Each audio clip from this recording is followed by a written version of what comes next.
¿Se puede prevenir el cáncer de mama? Nos gustaría hablar especialmente sobre cáncer de mama, pero desde la mirada de la prevención.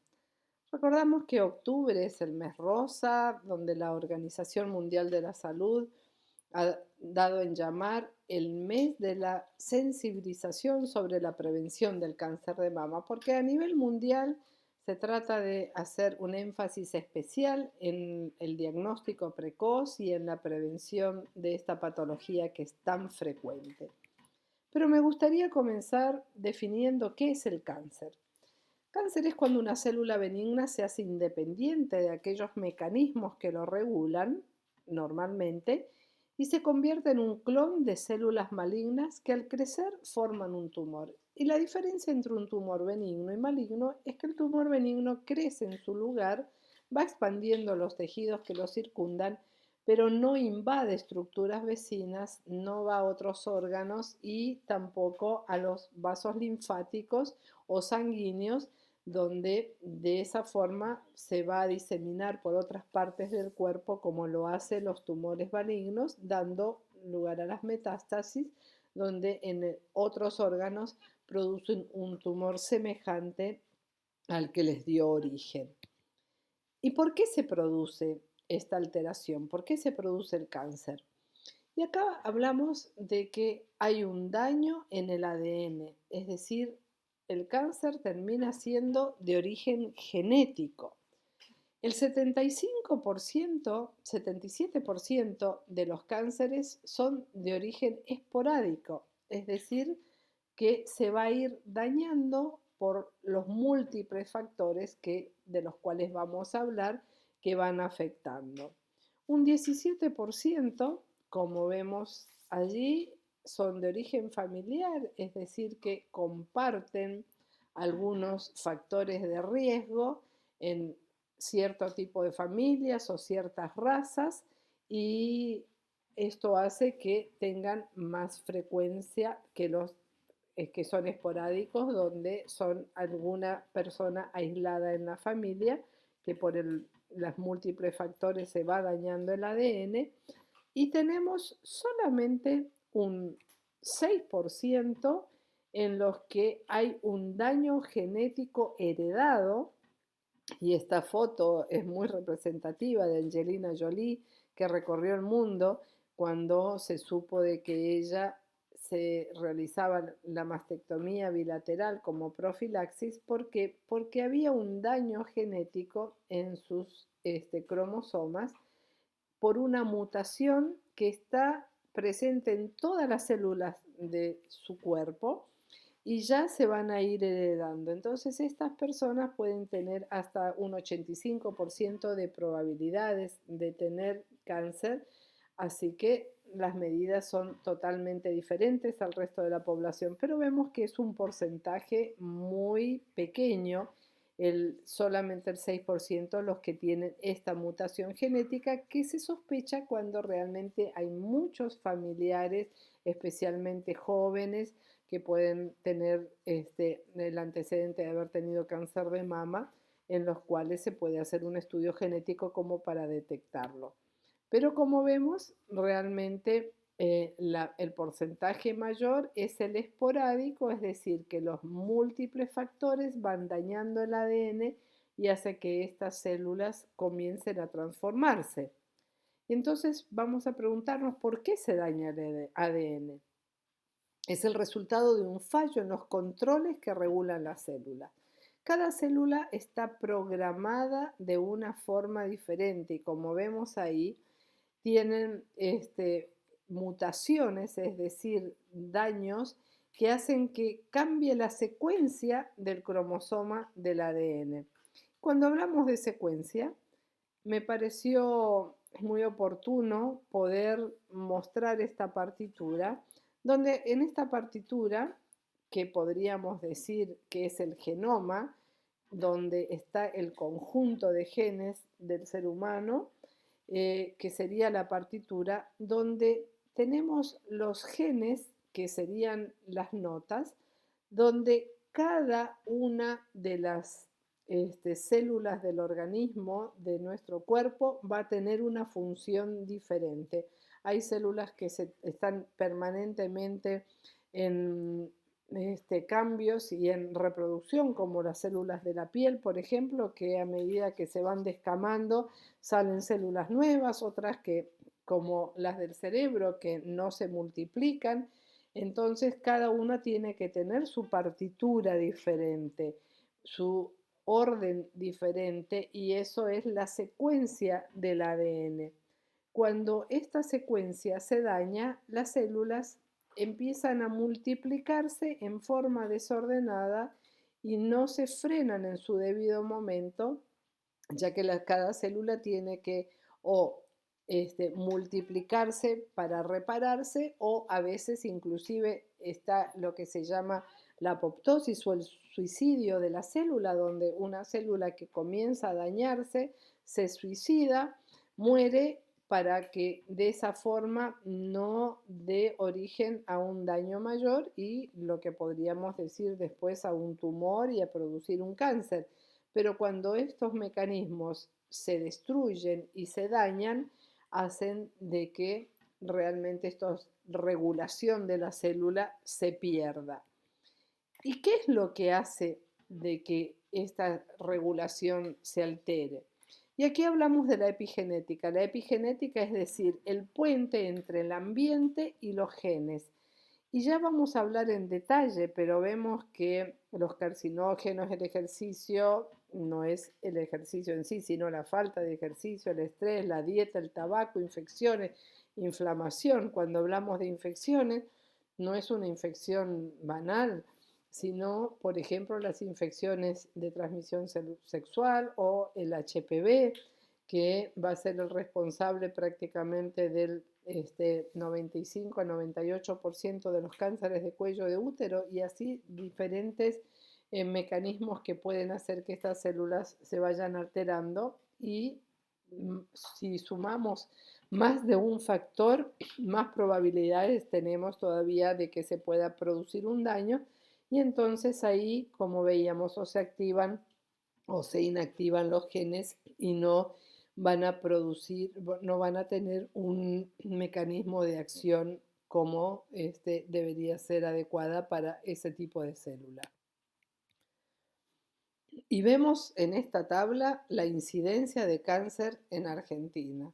Y vemos cómo el cáncer de mama está a la cabecera y por lejos va mucho más adelantado o mucho más allá en frecuencia de los otros cánceres. El cáncer ginecológico que le sigue en frecuencia es el de cuello de útero, que a pesar de que su frecuencia es bastante elevada, está mucho menor la frecuencia que lo que es el cáncer de mama. Se estima en Argentina que una de cada 8 mujeres que llegue a los 80 años en el transcurso de su vida va a presentar un cáncer de mama. Vemos que realmente es una patología sumamente frecuente, por eso es tan importante que podamos conocer cuáles son los factores que dañan nuestro ADN, como para ver cuál es la manera también de poder actuar para hacer una prevención. Y entonces acá mencionaríamos los factores de riesgo, que son factores que, como decíamos, sumados van a hacer que estas células se dañen. No tenemos muchas veces un solo factor, sino que cuanto más factores y más tiempo puedan actuar estos factores, más riesgo tenemos de que el daño se produzca en forma temprana. Y acá hay un afichecito que me pareció interesante mostrarlo, de que es de la Liga de Lucha contra el Cáncer, y vemos cuáles son los factores de riesgo que sintéticamente nos muestra en este esquema, que vamos a desarrollar rápidamente en detalle. Hay algunos factores que no podemos modificar. Por ejemplo, el sexo. El ser mujer ya es un factor importante de riesgo de cáncer de mama. De 100 cánceres de mama, Uno se produciría en un hombre, que de paso muchas veces el diagnóstico se hace tardío porque siempre se piensa que puede ser alguna otra patología y tal vez no se tiene en cuenta que los hombres también pueden tener cáncer de mama, pero de estos 100, 99 son en una mujer.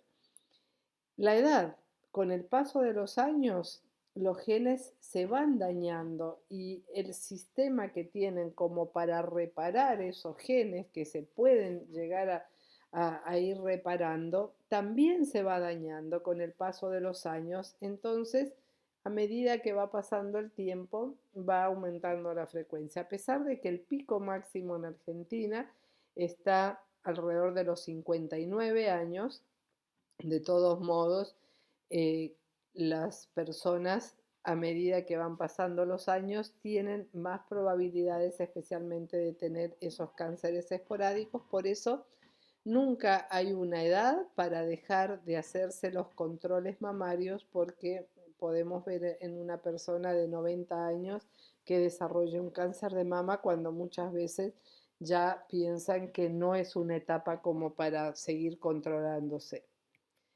En cuanto a la genética, antecedentes familiares, como veíamos, familias que comparten o que tal vez son de una misma raza, comparten los mismos factores de riesgo y en los cuales podemos decir que hay una frecuencia mayor que en el resto de la población por esa suma de factores, y siempre que hay más de un familiar cercano, que puedan ser hermanos, tíos, primos, abuelos, tenemos que tal vez hacer un poco más de hincapié en el control y, como vamos a ver más adelante, también comenzarlo muchas veces en forma más temprana. No podemos modificar estos factores de riesgo, pero sí ser un poquititos más estrictos con los controles que se deban realizar.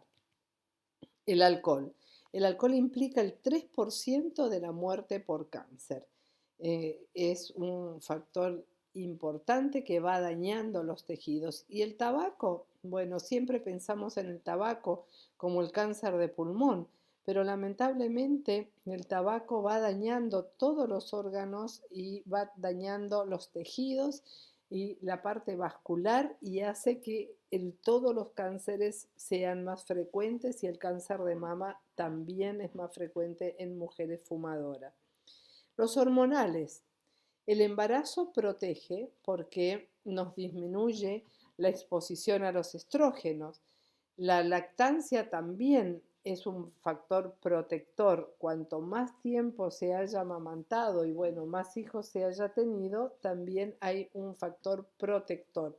¿Por qué? Porque ahí vemos el tema de la exposición a los estrógenos. Es decir, como estos son tumores hormonodependientes, es decir, que la mayoría, por así decirlo, se alimenta de los estrógenos.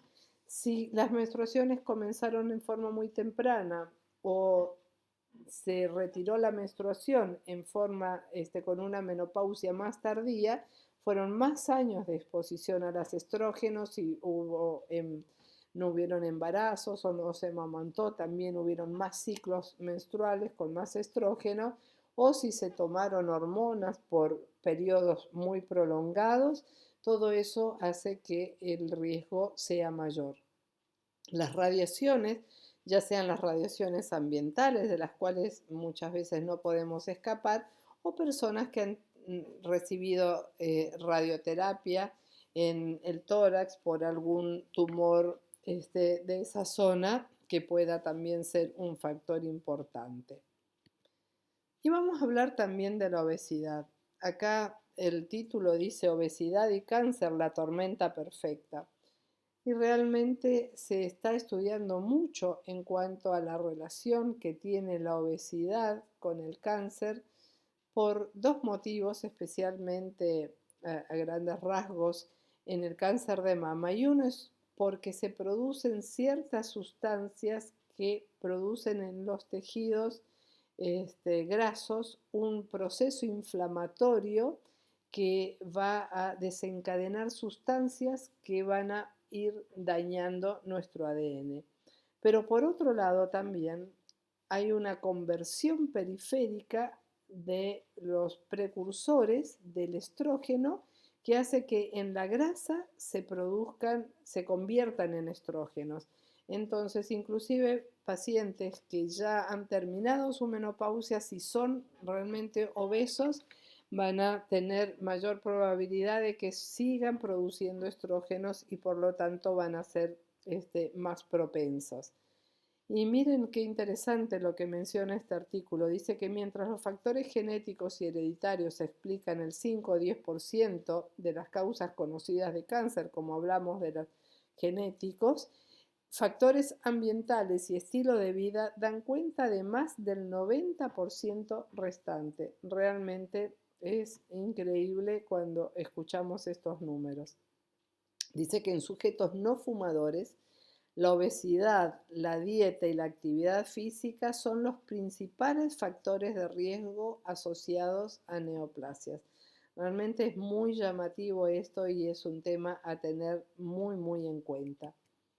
En cuanto a la alimentación, también en estos últimos años han avanzado mucho los estudios en cuanto a lo que influye la alimentación en muchas patologías crónicas como la diabetes, la hipertensión, pero los cánceres tampoco escapan a esto. Y dice que los factores alimentarios explican el 35% de los cánceres en países industrializados. Sabemos que en los países industrializados ha cambiado mucho el tipo de alimentación, ¿no? Se come muchas, podríamos decir, comida chatarra con grasas de mala calidad, muchas de origen animal, que va perjudicando y realmente va a producir una alteración sumado a otros factores y dañando el ADN. Por eso es tan importante, como vemos en este esquema, eh, que nuestra mayor cantidad de alimentos sean por cereales, legumbres, frutas y verduras especialmente. Y las cosas cuanto más naturales, mejor. Siempre en nuestra alimentación debe haber frutas y verduras y hay muchos estudios que hablan, y hoy se llama la alimentación basada en plantas, que obviamente no es solamente comer plantas, pero como los fitoquímicos y demás, y hay tantas sustancias que son protectoras del cáncer. Así que esto es muy importante también y que está relacionado con una buena alimentación, está relacionado también a la obesidad. El ejercicio. O sea, este artículo nos menciona que la actividad física y el cáncer de mama, dice, un tratamiento dirigido. Y se habla mucho del sedentarismo y el riesgo de muchas patologías, pero también del cáncer. En este estudio, que es un estudio prospectivo, se nos menciona que con más de 70.000 pacientes se encontró que en mujeres que mantenían actividad física regular presentaban menor riesgo de cáncer de mama en un 14% comparado con mujeres activas. Y el riesgo de presentar cáncer de mama se redujo un 25% en aquellas mujeres que eran físicamente activas, es decir, que no solamente hacían actividad física, sino que eran realmente físicamente activas con una actividad que sea regular y que esté acompañada justamente, como veíamos, de una dieta adecuada. Y hoy en día hay muchos estudios que se están realizando en cuanto a la vitamina D, estudios que antes no se conocía sobre los beneficios que tiene tener un nivel aceptable, un nivel elevado de vitamina D en sangre que se estudia por medio de un examen de sangre. Hoy en día con el riesgo que hay del cáncer de piel, con la capa de ozono y demás, se ha hecho una campaña en contra del sol y que, bueno, está bien protegerse en horarios peligrosos y que no sean exposiciones prolongadas, pero también el estilo de vida, muchas horas de trabajos en el interior con luz artificial, hace que los niveles de vitamina D estén bajos. ¿Por qué? Porque es a nivel de la piel donde se metabolizan los precursores de la vitamina D y se transforman en vitamina D, y en los alimentos es muy difícil encontrarlos. Así que es muy importante que tomemos en cuenta que a veces una exposición de 10 minutos, 3 veces por semana, por ejemplo, exponiendo la piel de las piernas, por ejemplo, que son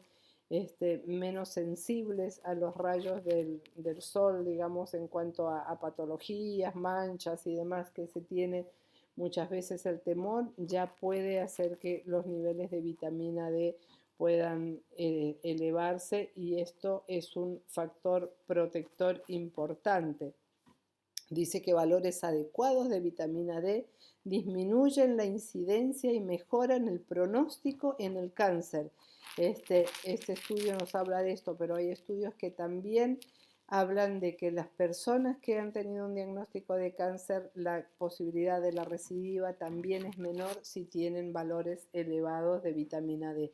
Así que vemos que también es un tema muy importante a tener en cuenta. El estrés, ¿cómo podemos escapar del estrés? Especialmente en estos momentos en los que la situación de la pandemia, la situación económica, social, no solamente en nuestro entorno, sino en el mundo entero, hace que hayan más situaciones que produzcan estrés. Y miren este estudio que nos habla que la espiritualidad mejora la función inmune, aumenta la sobrevida, disminuye los síntomas de la enfermedad y los efectos adversos del tratamiento, y mejora la calidad de vida en el paciente oncológico. Realmente, qué dato importante, ¿no? Cosa de que la espiritualidad muchas veces nos puede ayudar también a poder tener menos estrés, y acá nos explicamos muchas veces cómo el estrés puede influir negativamente en cuanto a la inmunidad. Acá se habla de que en un ensayo con 112 mujeres con cáncer que ya tenían metástasis, cáncer metastásico de mama, se encontró que las mujeres que iban con mayor frecuencia a centros religiosos y para las cuales la expresión espiritual era más importante, habían tenido por los linfocitos T menor probabilidades de tener cáncer, de progresión de la enfermedad, y dice que concluye que las creencias religiosas pueden preservar la inmunidad en mujeres con cáncer de mama. Y en este estudio que mostramos en la parte inferior, que es un estudio reciente de la Universidad de Harvard, menciona que los hábitos de vida, la dieta y la asistencia a servicios religiosos de 74.534 enfermeras donde se realizó el estudio, de etnia blanca y religión cristiana, y extranjeros, de aquellos que acuden más de una vez por semana a la Eucaristía, tienen un 33% menos de riesgo de mortalidad que las que no iban. Los creyentes mueren menos por cáncer o enfermedad cardiovascular.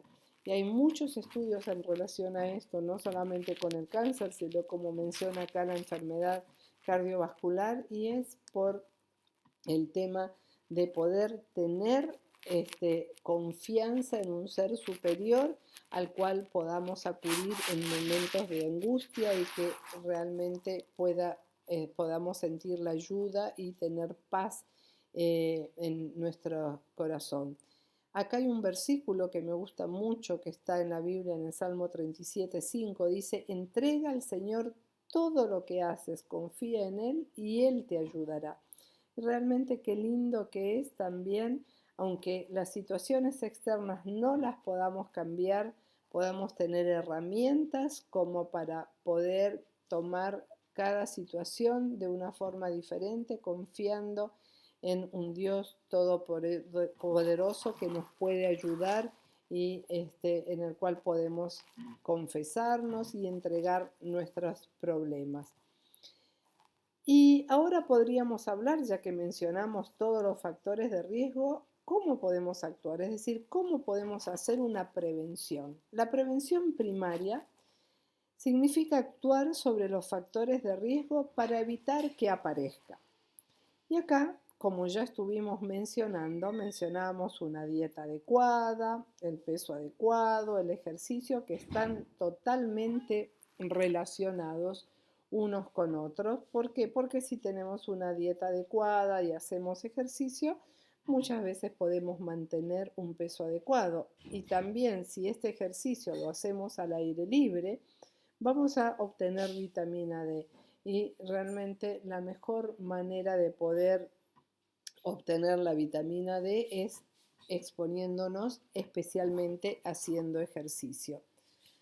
Como mencionábamos, teniendo una actitud positiva y la confianza en Dios, que van a hacer también que nuestro nivel de estrés pueda disminuir. ¿Y qué es la prevención secundaria? Hablamos de lo que es la prevención primaria, es decir, actuar sobre estos factores para que no se dañe nuestro ADN y no comienzan a alterarse las células. Pero si a pesar de todo estas células comienzan a alterarse y se inicia un cáncer, lo ideal en la prevención secundaria sería hacer un diagnóstico precoz. Y realmente en mama especialmente marca la diferencia un diagnóstico temprano, un diagnóstico precoz, donde los tratamientos van a ser totalmente diferentes.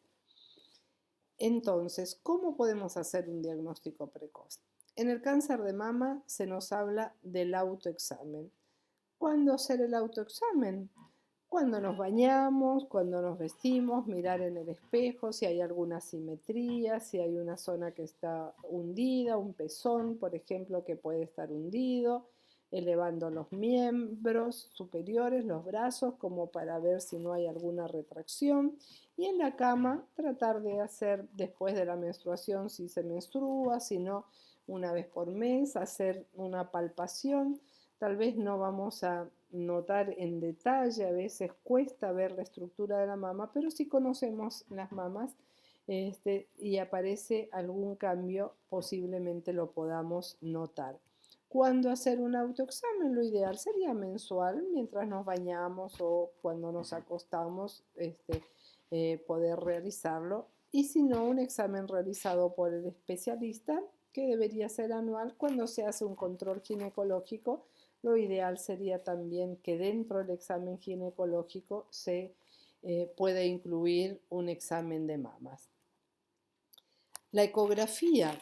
La ecografía es el método ideal para las mujeres jóvenes. ¿Por qué? Porque las mamas son muy densas y las mamografías realizadas en mujeres antes de los 35 años en general nos aportan muy poco, salvo que haya un nódulo muy específico que sea necesario poder realizar una mamografía, pero siempre complementada en esas etapas por esta densidad que puede esconder alguna lesión con una ecografía. Y en las personas de más edad, dependiendo de cómo sea la estructura, si realmente son mamas muy densas, puede realizarse un complemento también con la ecografía. Y si aparece a veces algún nódulo, también se puede hacer una pequeña punción con una aguja que nos va a permitir sacar tejido como para hacer un estudio de anatomía patológica, tener el resultado y de esta forma poder planificar el tratamiento más adecuado. Y la mamografía, cuando comenzar con una mamografía de base entre los 35 y 40 años, como para ver si después aparece alguna imagen, poder compararlo, pero anualmente se debería realizar después de los 40 años. Ahora sí, hay antecedentes familiares, porque hay familiares cercanos, como mencionábamos, que han tenido cáncer de mama, lo ideal es empezar 10 años antes que se presentó en el familiar para poder de esa manera hacer un diagnóstico temprano, porque generalmente las lesiones se pueden comenzar a ver a veces hasta 2, 3 años antes de lo que pueda encontrarse un nódulo palpable. ¿Y qué pasa cuando el diagnóstico es precoz? El tratamiento y las expectativas de respuestas son totalmente diferentes. Hoy en día ha avanzado mucho el tratamiento del cáncer de mama. Las cirugías ya no son esas cirugías mutilantes que se realizaban antes, extirpando todo el tejido mamario, a veces hasta extirpando el músculo y una cantidad enorme de ganglios con edema en general de los brazos, y eso realmente hacía de que hubiera mucho temor a enfrentar un diagnóstico como el cáncer de mama. Hoy en día se hace una cirugía en la que se conserva la mama y después con radioterapia se evita de que alguna otra célula de la mama pueda tomar el mismo camino. Se saca solamente un ganglio, que es el ganglio centinela, que es el primer ganglio afectado, y se lo analiza en el momento, y si este no está comprometido, ahí se termina la cirugía, con una cirugía realmente con una efecto cosmético excelente, con una excelente recuperación, con una calidad de vida excelente. Por eso, en lugar de tenerle temor, y muchas veces vemos pacientes que llegan tardíamente porque tuvieron miedo a enfrentarse con este diagnóstico, la diferencia en cuanto a la sobrevida y a la calidad de vida por lo que se puede ofrecer en el tratamiento es totalmente diferente si es que se realiza en forma temprana. Y para terminar, me gustaba esta frase que, imagínense, Hipócrates lo escribió en el año 460 a.C., o sea, él vivió del 460 al 370 a.C., hace bastante, casi 2500 años, que él escribió, dice: si alguien desea una buena salud, primero debe preguntarse si está listo para eliminar las razones de su enfermedad. Solo entonces es posible ayudarlo. Increíble, ¿no? Que ya en esa etapa, cuando se conocía tan poco de la medicina, él insistió también en preguntarse si estábamos dispuestos a eliminar alguna de las razones de la enfermedad. Hoy conocemos muchas de las razones, que serían los factores de riesgo, y realmente si nosotros eliminamos y cambiamos y tenemos un estilo de vida, no quiere decir que no se va a desencadenar un cáncer, porque los factores, como veíamos, no todos se pueden evitar, pero sí tal vez va a ser en forma más tardía, o también tenemos la posibilidad de hacer un diagnóstico precoz si realmente tomamos esto con conciencia. Ojalá que no solamente nosotros podamos pensar en que debemos hacer esto, sino podamos transmitirlo a nuestros seres queridos, a nuestros amigos, de la importancia de un diagnóstico precoz y de hacer un control periódico para poder de esa forma, junto con un cambio de estilo de vida, poder solucionar este problema que, como vemos, es tan frecuente.